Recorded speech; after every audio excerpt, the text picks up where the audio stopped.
मनीषर मन आउ कौन की मनीषर मन आउ कौन की समय लंगल रे चिरी चारी सियार सियार हेई जाउथिबा ओराए उर्वरा माटी तो तमे ता उपरे मुठाए मंजी आउ आंजुलाए पानी छाटी दियो देखिबो मुहूर्त करे गजुरी जीव गछ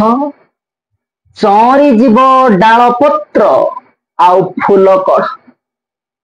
तमे जाहाकू सुखिला काठ खंडे भाबुछ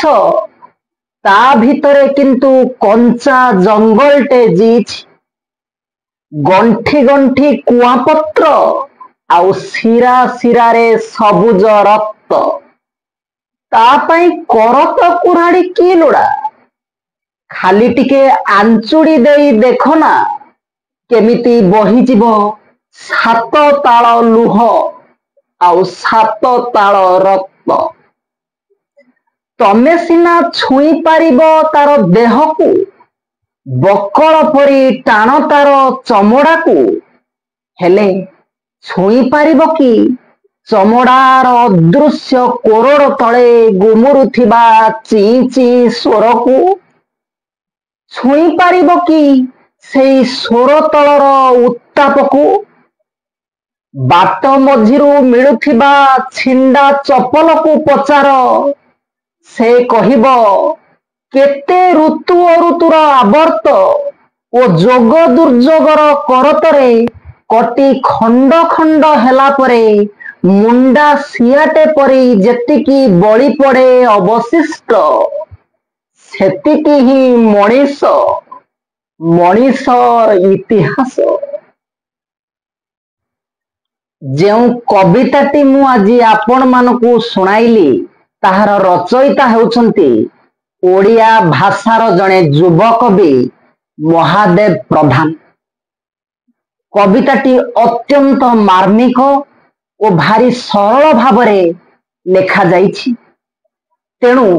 आपण माने कवितार मर्मार्थ को अति सहजरे बुझी पारिथिबे बोली आशा। तेणु ए कविताटीर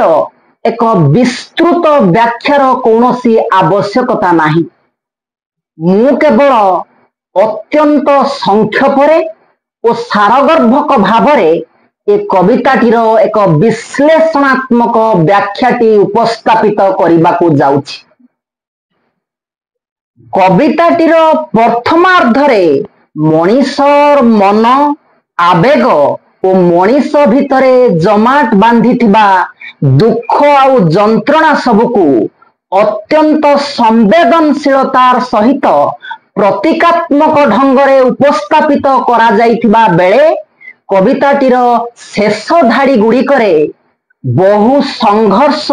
संघात झड़ झंझा सहिबा सत्वे मनीषर जेउ अस्तित्व टिकक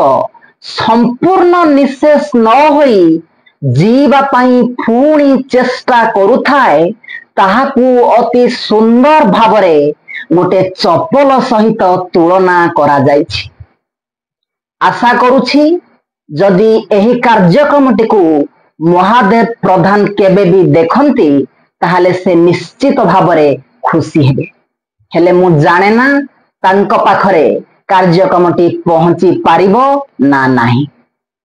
आजी पाई मते विदाय दियंतु। रहुची नमस्कार।